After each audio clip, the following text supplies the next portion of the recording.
All right. Ready? Yep. Okay, Matt Olson, Director of Bannock County Juvenile Justice, here today before the Commission to review the annual report that we submit each year to the Idaho Department of Juvenile Corrections. This is a mandatory report that requires us to look at certain things such as diversion intakes, probation intakes, recidivism. We look at restitution collected, those types of things. So just want to review this with the Commission briefly, see what questions you have. This is not a comprehensive report, so it doesn't go back. It just looks at 1 year. I can meet with the Commission at a later date when there's more time and give you a lot of other data that we collect, but we'll try to answer any questions today if you have questions about historical data. So first thing we're required to look at is a one-day snapshot of diversion on the last fiscal day of the year, which would be September 30th, 2022. At that time, we had 206 diversion cases on our caseload. We have a number of different diversion programs, including a truancy court diversion program, a youth court diversion program where kids are actually cited by law enforcement, but instead of coming to court, they go through a panel of high school students that have been trained in restorative practices, and those are the kids that listen to the offense and what happened and then decide what the sentence should be. So we also have a status offender diversion program where one of our probation officers works with kids with truancy, runaway, beyond parental control, those types of issues. So there's a total of 206 at the end of the fiscal year that were currently on our caseload. When you look at youth who were placed on diversion contracts during the fiscal year, we had 191 males and 150 females. So we had 56 were male, 56% male, 44% female, for a total of 341. Just to give you some perspective, in 2021 there was 232 diversions in that year. So we've seen a significant increase in the number of diversion cases. Going back historically, just for perspective, the last time we had 341 diversions, really, or close to it, was in 2012 when we had 366. So this is an increase, and some of this is coming out of the pandemic. Obviously, in 2020 and 2021, we expected this, but we have seen a significant increase in diversion. You can see on the report the ages that youth were at the time they were placed under diversion contract, with 11 to 13 being the most common age range. Under Section D, we look at, well, how many of these kids that were on diversion were successfully released from diversion? We had 280 that were successfully released, 60 that were unsuccessfully released. So that they were likely coming on to probation or something occurred where they weren't successful. So a total of 340 were released, which was a 82.4% success rate. Last year we were at 77.6% success rate. So, any questions about the diversion cases? What would you attribute to your increase in the success rate? You know, we've talked about that, and these are all just hypotheses, but and I think this is going to be some of the challenges with probation, or with the probation numbers we go over as well. But I think we have some new diversion officers that I think have done a great job following up. You know, as a percentage, it's not that it's statistically insignificant, but I think that some of those probation officers have done, or excuse me, diversion officers have done a good job working with families through problems as opposed to just failing them at the first sight of a problem. So that could be part of the reason for that. So my concern is you see this huge uptick, and then you see an uptick in your discharges, so are you just letting kids go that, you know, just because we're so busy, we're going to let a few slide, or sounds to me like you're still being fairly thorough with everybody, in fact, maybe more so? We try to apply the same process, but there's no question once there gets to be a certain number of cases that there's going to be a dilution of where we can spend our time, and I think the key is making sure that we spend our time with the kids with the highest need. Some of these kids are going to be on diversion, and there's really not much more you're going to have to do. Their parents are going to do a great job of mobilizing resources. They're going to increase monitoring, supervision. And then you have other kids that are younger and they have higher needs, and we've got to make sure we're spending our time on those kids with diversion, helping work through their problems and their challenges. And if we can be successful with those kids, I think that's where those numbers kind of shift and change. So do you anticipate seeing a significant drop in the intake with the Safety and Assessment Center? Yes, so when you look at most of these kids, there's 341. The idea is that the assessment center will receive citations from law enforcement, screen those out instead of coming to court, and then actually enhance the amount of services that those kids would receive based on assessment. One of the challenges we have right now is not every one of these kids can receive the amount of assessment that they need to make sure they get connected to the resources. And then, as you point out, Commissioner, it's how much time do you have to kind of do the handoff to the service provider to make sure that there's a good connection there and that the services are received. With the assessment center, as we pull in resources from the community that are connected with that, it's going to be a much easier handoff and connection to those services. That's the overall goal. And so kids that don't need services, it's just a one-time offense, they did something impulsive, made a dumb mistake, we don't want to put a bunch of time and services to those kids. Most of those kids are going to not get in trouble again. But being able to assess which of these kids need that extra assessment, need that extra resource, and that extra support is, I think, what the assessment center is going to be key in. Great. So these numbers are all Bannock County? These are all Bannock Not County. district. Yep, these are just Bannock County numbers. And that's pretty amazing that more than half are 13 and younger. Yeah, and the scary thing on that is the best predictor of chronic delinquency is age of a first arrest. And so if a youth is arrested, first arrest at age 14, if that's the only statistic that's a pretty good indicator that without successful intervention, they're going to go on and have chronic offending history as a juvenile, and then that's the best predictor of offending history as an adult. So the other thing I'll say is I think it's an indication of just the dedication of the staff that we have. When you see that uptick in numbers, the way they adapt, the way they work through that has been very impressive to me. And our staff are committed and strive to do their best, and so you can see that put extra burden on them, but they dig in and get to work and do the best they can. So we'll move on to section 2, which is supervised probation. Again, we're look at a one-day snapshot. Looking at September 30th, we had 277 youth on probation.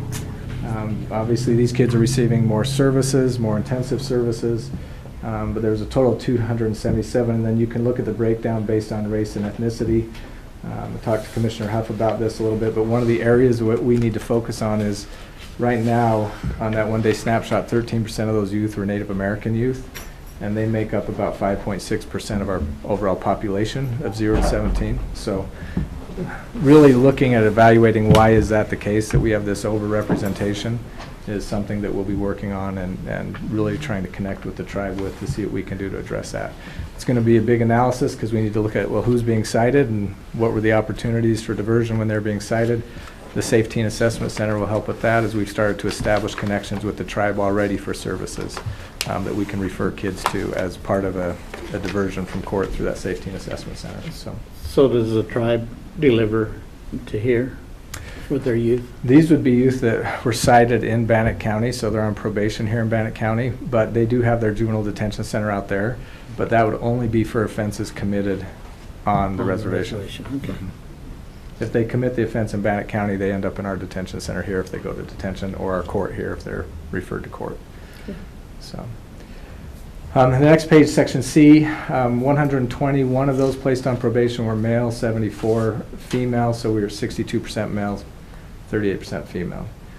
You can see our age difference, 14 to 16 is our most common category for age at time of intake, so 126 there. Again, some of those other kids are getting diverted earlier, so we expect that we're going to have these older kids. So, section E is the number of kids that were supervised on a suspended commitment to the Department of Juvenile Corrections. So this means these are kids who are going to be high-risk kids. It's been determined that they're high risk to reoffend, and the judge has given them a commitment to the Department of Juvenile Corrections, and then he's suspended that commitment, meaning he's going to leave them in the community with the services we have in place to see if they can be successful here, but if they're not, then they would get committed to the Department of Juvenile Corrections. It's about $102,000 a year to taxpayers to commit a kid to the Department of Juvenile Corrections. So if we can keep them here in our community and still protect the community, then we can get services to the family here, we can get services to the youth here, then it's a better, and it's more economical and it's better service to the family. So we had 10 that we supervised in the community that had suspended commitments to the Department of Juvenile Corrections at some point in the year. I can't tell you right now how many of those kids were committed. I need to go back and do that analysis, but when we do our full report, I'll have that information. When we look at successful discharge, or excuse me, so we had a total of 195 kids placed on probation in county fiscal year 2022. During the pandemic, that was much lower. We had 109 in 2021, 111 in 2020, but 2019, pre-pandemic, we were at 202. So, gets us back to kind of where that normal range was prior to the pandemic. We look at the total number of petitions filed during the reporting period. We had 880 petitions that were filed. Just for context standpoint, during 2021 it was 675. During 2020 it was 592. Pre-pandemic it was 824. So 2018 we were at 710. 2017 840. So kind of back to kind of this range that we might expect to fall in as we've come out of this pandemic.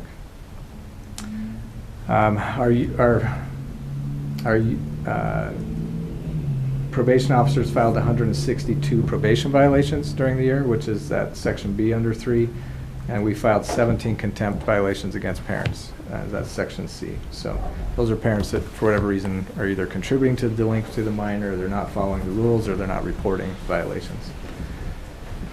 Next section is we look at crimes listed on the petition. We're asked to report, well, how many felony charges were there, how many misdemeanor charges, and how many status offense charges.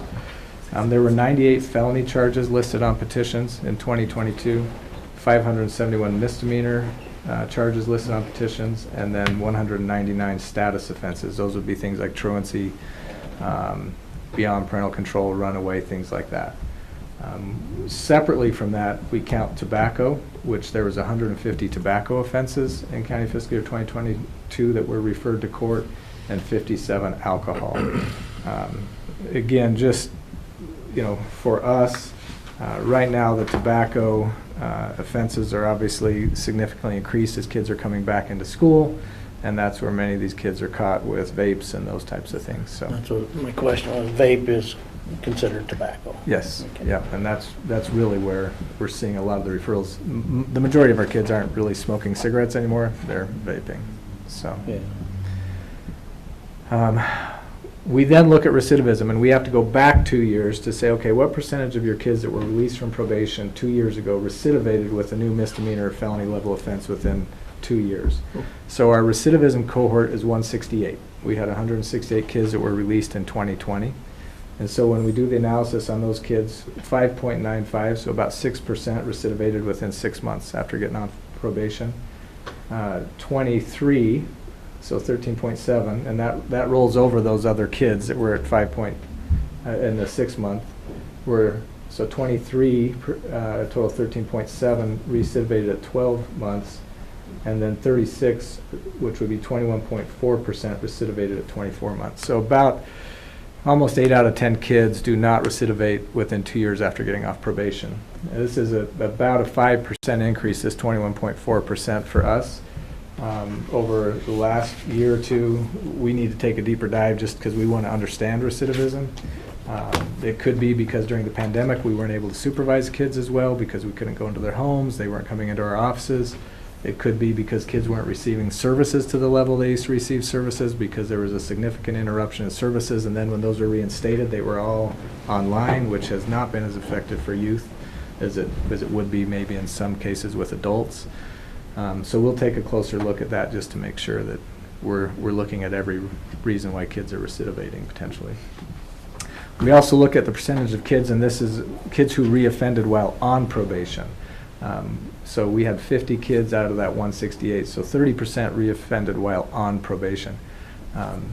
That's a number, again, we pay attention to because we want to reduce offending behavior while they're on probation, but we also realize that kids while on probation still have many of the same behavior problems before interventions, and those types of things kick in and have the chance to have their effect. But that was an increase for us as well.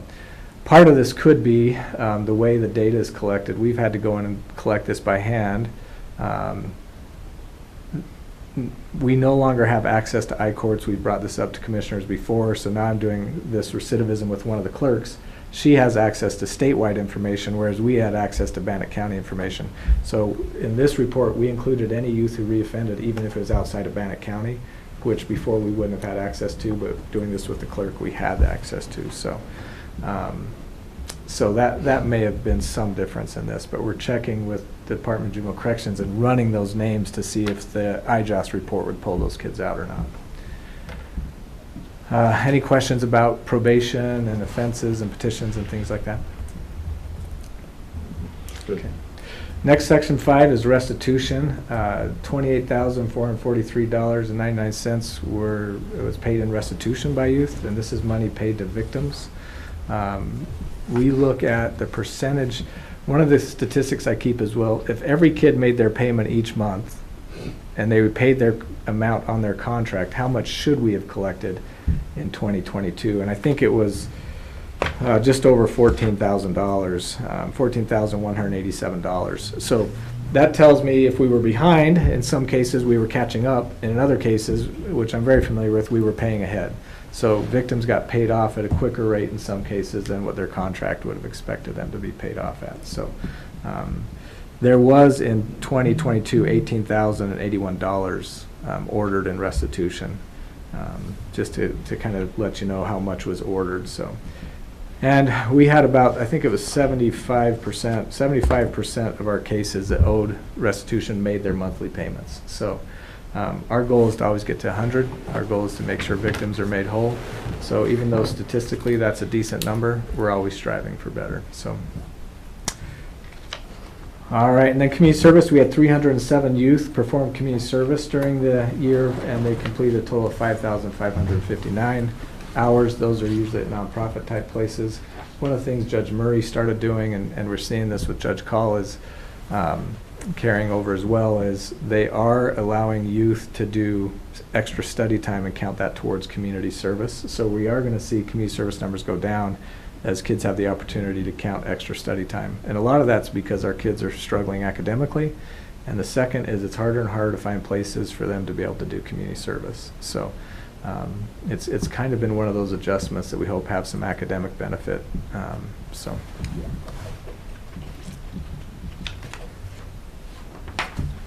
That's the last section of the report. You're busy. We, like I said, we've had great support from the commission, the courts, auditing office. We feel like we are, we're part of an important team. We don't do any of this alone, and but we've had incredible support. And then, like I said, our staff, I've said it many times, they work very hard. They're not all perfect, but when we hire them, we want to know, are you committed to this cause? And I would say they are. So. Questions? No, I've had some time to spend with Matt and do a little deeper dive into these numbers, and it's fascinating, and I very much appreciate the approach they have and the work that your staff does and that you do. So thank you very much. Thank you. Mr. Chair, make a motion that we approve the report and authorize signature. Have a motion, all in favor say aye. Aye. Aye.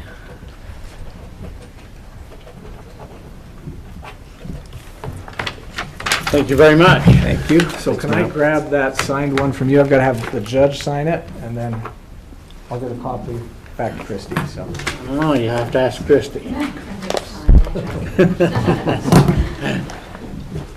Wow, you're on the trust list. Yeah. Keep it that way.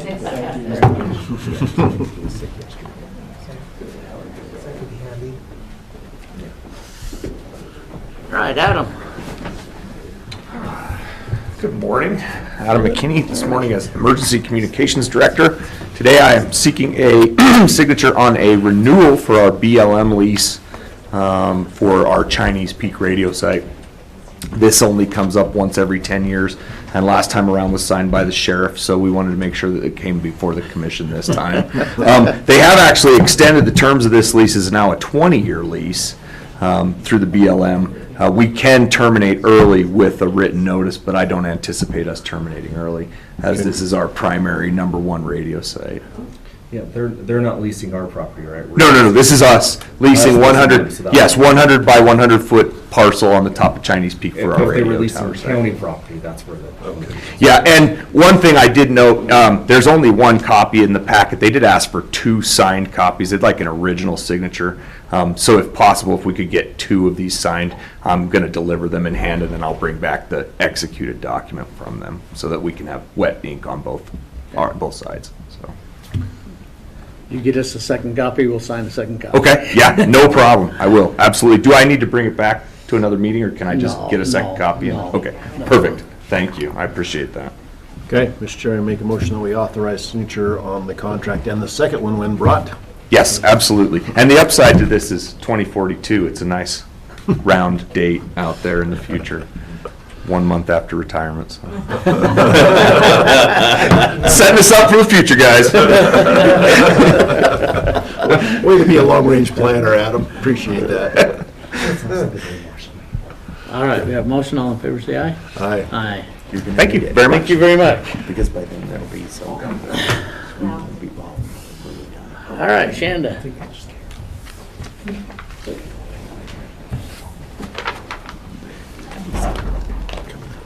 Morning, Commissioner. Shanda Crystal, Purchasing and Economic Analyst. I have 2 items before the board today.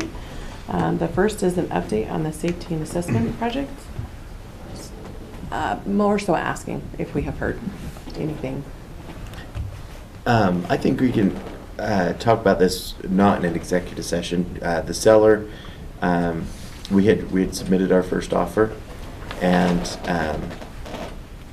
with an opportunity for them to receive some tax benefit, and they rejected that. And we submitted the second offer, and then they reached out and asked for more information about what type of tax benefit they could receive. So I got with Teresa at Whipfley, and she got me some documentation about what types of tax benefit that the seller might realize if they sold to the county, and that's where it's at. So they have their board meeting on Thursday this week.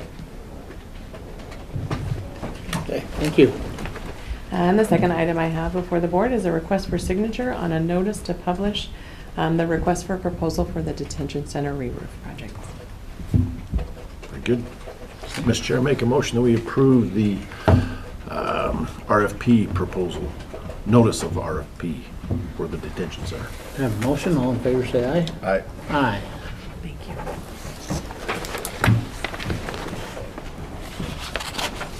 Oops. And just a procedural question, why do we need to authorize notice of an RFP? Anybody got an answer for that one?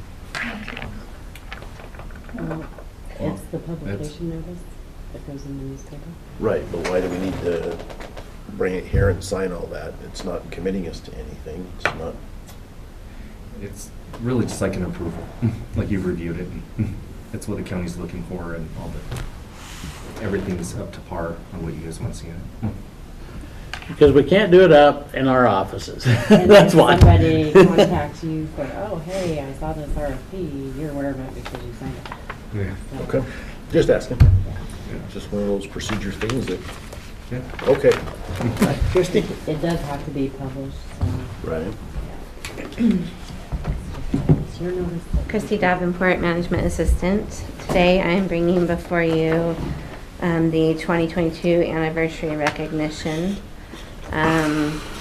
This is something that we've done for a few years to recognize the anniversaries of the employees that have worked at Bannock County.